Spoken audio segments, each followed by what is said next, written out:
परीक्षा वाणी को सही से पढ़ने का तरीका क्या है? क्या परीक्षा वाणी के हमें नोट्स भी बनानी चाहिए या परीक्षा वाणी को हमें रेगुलर ही पढ़ना चाहिए अपने परीक्षाओं की दृष्टि से? परीक्षा वाणी में जो चैप्टर दिए गए हैं, क्या उनसे पहले हमें प्रारंभ के 80 पन्ने पढ़ने चाहिए? तो दोस्तों आज ऐसे ही कुछ सवालों का जवाब मैं आप सभी को देने वाला हूं और इसमें साथ ही बताने वाला हूं कि परीक्षा वाणी को मेरी दृष्टि से अगर देखा जाए तो किस तरीके से पढ़ा जाए। इन सभी बातों को आज हम इसमें करने वाले हैं। तो दोस्तों शुरू करते हैं आज की वीडियो को। एक बार फिर से स्वागत है आप सभी का मेरे यूट्यूब चैनल देवभूमि एग्जाम हब में। तो दोस्तों अगर आप उत्तराखंड के किसी भी एग्ज़ाम की तैयारी कर रहे हैं तो आप सभी ने किसी जिससे भी आपने पूछा होगा कि उत्तराखंड की तैयारी कैसे करें, तो सबसे पहले जो पुस्तक का नाम आता है, जो बुक आपको रिकमेंड की जाती है, वो है आपकी कौन सी? परीक्षा वाणी। तो दोस्तों मैं भी आप सभी को ये चीज़ बताने वाला हूँ कि अगर आपने इस परीक्षा वाणी बुक को बहुत अच्छे से इसका गहन अध्ययन कर रखा है और आपके सारे कॉन्सेप्ट इससे क्लियर हो रहे हैं तो आपको आगामी पेपर्स में अवश्य सफलता मिलेगी। इस चीज़ को हम बिल्कुल भी दोहरा नहीं, मतलब इसको नकार नहीं सकते हैं कि ये बुक हमारे लिए उपयोगी नहीं है, क्योंकि दोस्तों ये बुक हमारे लिए बहुत ज़्यादा उपयोगी है। अब दोस्तों मैं अगर बात कहूँ कि जैसा कि आप सभी तैयारी कर रहे होंगे तो आप सभी को पता होगा कि इसमें जो हमारे अध्याय हैं वो 22 अध्याय हैं, ठीक है। चैप्टर 1 से लेकर के जो 22 तक अध्याय हैं दोस्तों, इसमें वो आपको अलग अलग उत्तराखंड के विषय से दिए दिए गए हैं। जैसे कि पहला जो आपको दिया गया है दोस्तों, वो 5 से लेकर जो 81 पन्ने दोस्तों हमारे रहने वाले हैं। इनको मान लीजिए कि लगभग आपके 80 पन्ने दोस्तों मानते हैं। ये आपके लिए दोस्तों क्या है, इसमें रिवीजन टाइप में होते हैं कि जो आपको पीछे के अध्याय दिए गए हैं उन्हीं के दोस्तों इंपॉर्टेंट दोस्तों वन लाइनर आपको इसमें दिए गए हैं, ठीक है। अगर और दूसरी बात कहें दोस्तों, उसके बाद जो आपका अन्य जो हमारे चैप्टर हैं, जैसे कि राजनीतिक प्रशासनिक ढांचा है, तीसरा ऐतिहासिक अध्ययन है, उसके बाद डॉट डॉट डॉट दोस्तों आपको ऐसे अध्याय इसमें दिए गए हैं। टोटल इसमें दो अध्याय की संख्या कितनी होती है परीक्षा वाणी में? वो होती है 22, ठीक हो गया। जो उत्तराखंड समसामयिक है दोस्तों, ये अंतिम अध्याय है जिसमें हम बोलते हैं क्या, उत्तराखंड का जो दोस्तों करंट अफेयर है, ठीक है, वो आपको अंतिम चैप्टर में दिया गया है, 22वें चैप्टर में। अब दोस्तों जो हमको ये 22 चैप्टर दिए गए हैं, इनको पढ़ने का क्या सही तरीका रहता है और इनको हमें कैसे पढ़ना चाहिए, इन सभी बातों पर हम आज बात करने वाले हैं। तो दोस्तों अब अगर मैं आपको बताऊं कि अगर अभी आप न्यूली, मतलब अगर बोलें कि अभी आप तैयारी में उतरे हुए हैं, तो दोस्तों अगर आपने परीक्षा वाणी खरीदी है तो मैं आपको बताऊं कि इसको किस तरीके से पढ़ा जाए। तो दोस्तों आपको क्या करना है कि परीक्षा वाणी को एक बार, पूरी परीक्षा वाणी को दोस्तों क्या करना है, बिना नोट से बनाए बस एक बार क्या करना है, ऊपर ही ऊपर पढ़ते जाना है। इस समय आपको बिल्कुल भी नहीं सोचना है कि मुझे इसके नोट्स बनाने हैं या मुझे इसको याद करना है। दोस्तों मैं आपको इस चीज़ को क्यों बोल रहा हूँ कि आपको इसको ऊपर ऊपर पढ़ना है, क्योंकि दोस्तों अगर आप एक बार इसको पूरा पूरा पढ़ लेंगे, उसके बाद जब आप इसको दोबारा पढ़ेंगे दोस्तों, तो आप समझ जाएंगे कि आपके लिए कौन सा क्वेश्चन कहाँ से इंपॉर्टेंट रहेगा। क्योंकि दोस्तों अगर आप इससे भी पहले आप दोस्तों आपको क्या करना है, जब आप परीक्षा वाणी को पढ़ते हैं ना, तो उससे पहले आपने थोड़ा एक दो पेपर देख लेना कि कैसे हमारे क्वेश्चन पूछे जाते हैं या कैसे इसको पिक किया जाता है, ठीक है। उसके बाद एक बार आपने इसको पूरा पढ़ लिया। ये मैं किसके लिए बता रहा हूँ दोस्तों, जो पहली बार इस तैयारी में उतरे हुए हैं, जो अभी तैयारी में हाल ही में आए हुए हैं, उनके लिए बता रहा हूँ, ठीक है। और अगर मैं बात करूँ दोस्तों फिर उसके बाद आपको कैसे इस तरीके को पढ़ना है, तो आपको मैंने पहले ही बता दिया कि जो पहला अध्याय है दोस्तों, ये क्या है, आपका सारे जो चैप्टर दिए गए हैं पीछे वो इनका रिविजन रहता है। तो आपको क्या करना है कि इन्हें क्या करना है, आपको इसको आपने क्या करना है, जब आपके पास खाली समय बचता है या दोस्तों आपके पास जब आपको लगता है कि आप चैप्टर पढ़ने के बाद दोस्तों आप क्या हो रहे हैं, थोड़ा बोर हो रहे हैं, तो दोस्तों इन्हें आपको कंप्लीट करना है। और मैं आपको दोस्तों ये चीज़ बता दूं ना कि सबसे ज़्यादा जो इम्पोर्टेंट आपके क्वेश्चन बनते हैं इन्हीं 80 पन्नों से बनते हैं, क्योंकि ये पूरी बुक का सार होता है आगे स्टार्टिंग के पन्नों में, ठीक है। तो इसको क्या करना है, मैं आपको बोल रहा हूँ कि जब आपके पास खाली समय है तो इसको तब पढ़ना है। क्यों बोल रहा हूँ, क्योंकि आपको जो स्टार्टिंग करनी है अपने अध्याय से करनी है। क्यों, जो आपका दूसरा अध्याय है दोस्तों यहाँ पर दिया हुआ, राजनीतिक प्रशासनिक ढांचा, उसके बाद ऐतिहासिक अध्ययन जो इतिहास से संबंधित है, उसके बाद संरचनाएं, फिर ग्लेशियर, कुंड, प्रपात, इस तरीके से आपको इसको पढ़ते हुए जाना है, चैप्टर बाय चैप्टर पढ़ते जाना है, ठीक है। अब दोस्तों आपको क्या करना है कि जैसे आपने क्या करा कि पहला आपने अध्याय पढ़ लिया न, दूसरा अध्याय आपने पढ़ लिया और तीसरा अध्याय भी आपने पढ़ लिया, तो आपने क्या करना है कि स्टार्टिंग में जो आपके 80 पन्ने दिए गए हैं उसमें आपके सेक्शन दिए गए हैं, मतलब A section, B section, C section, D section ऐसे दिए गए हैं। तो आपको उसमें देखना है कि कौन सा सेक्शन आपने आज क्लियर कर रखा है, तो उसके पढ़ने के बाद दोस्तों आपको आगे भी उसको रिविजन करना है।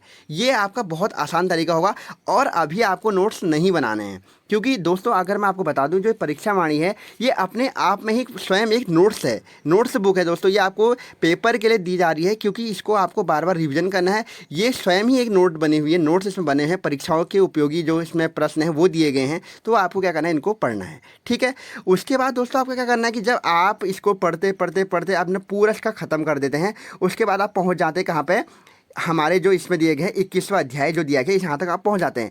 फिर जो अंतिम अध्याय जो दिया गया है 22वां अध्याय, इसको दोस्तों आपने क्या करना है कि अगर मैं आपसे दोस्तों कहूँ कि इसको आपको जो पढ़ना है, अगर मान लीजिए कोई आपका एग्जाम आ रहा है तो उससे दोस्तों आपको कुछ दिन पहले इसको पढ़ना है, क्योंकि ये उत्तराखंड करंट अफेयर का क्वेश्चन होते हैं, ठीक हो गया। और साथ ही दोस्तों इसको मैं इसलिए कह रहा हूँ कि कुछ दिन पहले पढ़ना है, क्योंकि आप अगर रेगुलर करंट अफेयर करते हैं महीने के, बहुत सारे चैनल दोस्तों यूट्यूब पे ऐसे हैं कि जो आपको रेगुलरली मंथली जो करंट अफेयर हैं उत्तराखंड के उनको करवाते हैं, तो उनको भी आपको करते जाना है। क्योंकि अगर आपके पास 2021 की बुक है तो दोस्तों आप ऐसा तो नहीं है कि बार बार अपनी बुक चेंज करेंगे, 2022 में आप नई परीक्षावाणी लेंगे, 2023 में आप नई परीक्षावाणी लेंगे। क्योंकि दोस्तों मेरे को जहाँ तक इसका अनुभव है कि इसमें कुछ भी चेंजेस नहीं होता है, बस चेंजेस कहाँ पर आता है, पीछे के जो समसामयिकी के जो क्वेश्चन होते हैं दोस्तों उन्हीं में चेंजेस आता है। और क्या होता है कि कुछ क्वेश्चन जो दोस्तों आगे के अध्याय में ऐड किए जाते हैं, जो कि प्रीवियस ईयर में जो पूछे जा रहे हैं, जैसे कि वन दरोगा का पेपर हुआ था या वीडियो का पेपर हुआ था, उन्हीं क्वेश्चन को वहाँ पर कुछ ऐड किया जाता है और कुछ क्वेश्चन को वहाँ से बाहर कर दिया जाता है।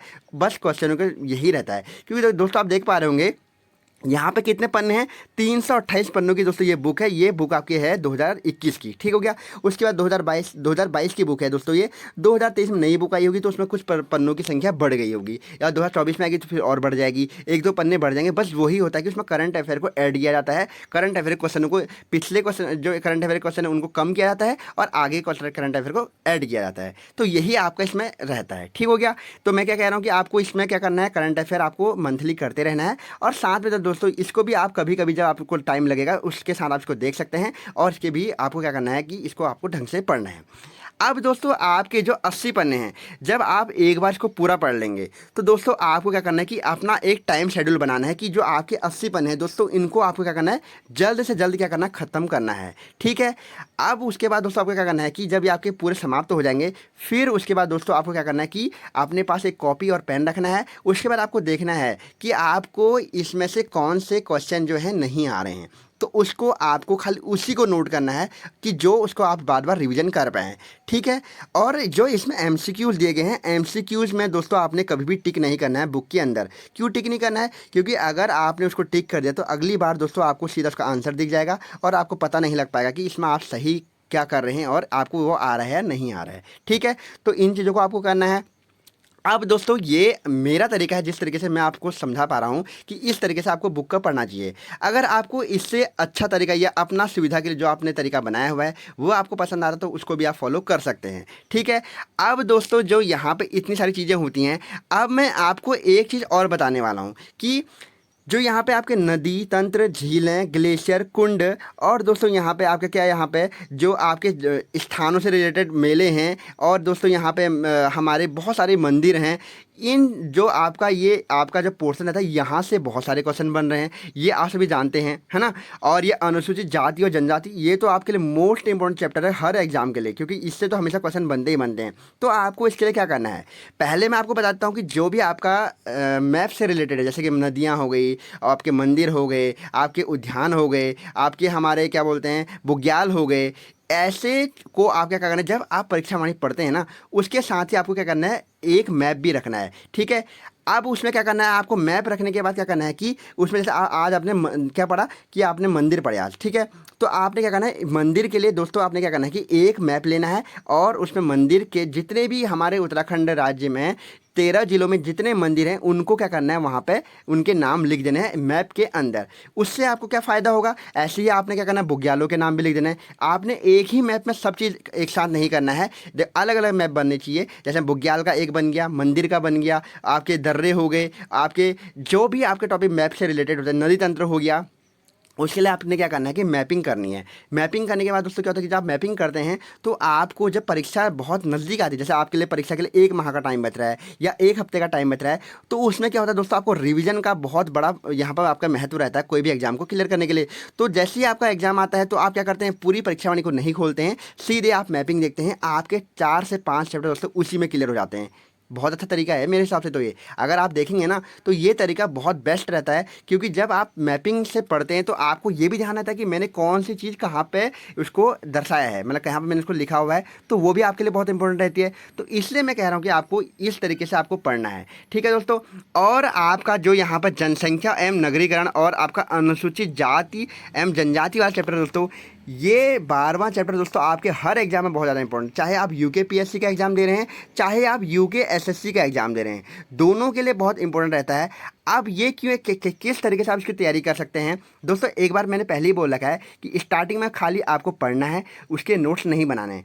अब दोस्तों जो ये इसका आप क्या करेंगे कि एक वाइट पन्ना लेकर के आप इसके पूरे जो डाटा है उसको एक जगह पर लिख लीजिए, ठीक है ना। और उसको डेली आप क्या करेंगे, डेली रूटीन के हिसाब से आप जब भी पढ़ते हैं तो उससे पहले आप इसको थोड़ा रिवीजन करेंगे, ठीक है। जैसे वन रिपोर्ट हो गई और अनुसूचित जो भी आपके आंकड़े वाले जो आपके हैं इसमें होते हैं, उनको आपने क्या करना है कि रिवीजन डेली करना है, क्योंकि आप जब रोज़ का रिवीजन करते हैं और आपकी जो मैपिंग करी हुई है उसको भी आपको रिवीजन करना है। इससे आपको क्या होता है कि आपका ये आराम से जो इसका कॉन्सेप्ट है वो क्लियर हो जाता है। क्योंकि हमेशा अभ्यर्थी गलती कहाँ पे करता है, जब भी उसके लिए कोई भी डेट वाले क्वेश्चन आते हैं, ठीक है, डेट हो गया और कोई आंकड़े वाले क्वेश्चन हो गए कि मान लीजिए उत्तराखंड में साक्षरता दर कितनी है, उत्तराखंड की लिंगानुपात कितना है, उत्तराखंड का लिंगानुपात में कौन सा स्थान है भारत में, उत्तराखंड की पुरुष साक्षरता कितनी है, ऐसे जब क्वेश्चन अगर पूछे जाते हैं तो वहाँ पे क्या होता है, अभ्यर्थी बहुत ज़्यादा कंफ्यूज होता है। क्योंकि वहाँ पर दोस्तों यूके पीएससी और यूके पीएससी की तो मैं नहीं कहूँगा, लेकिन यूके एसएससी की क्या एक खासियत है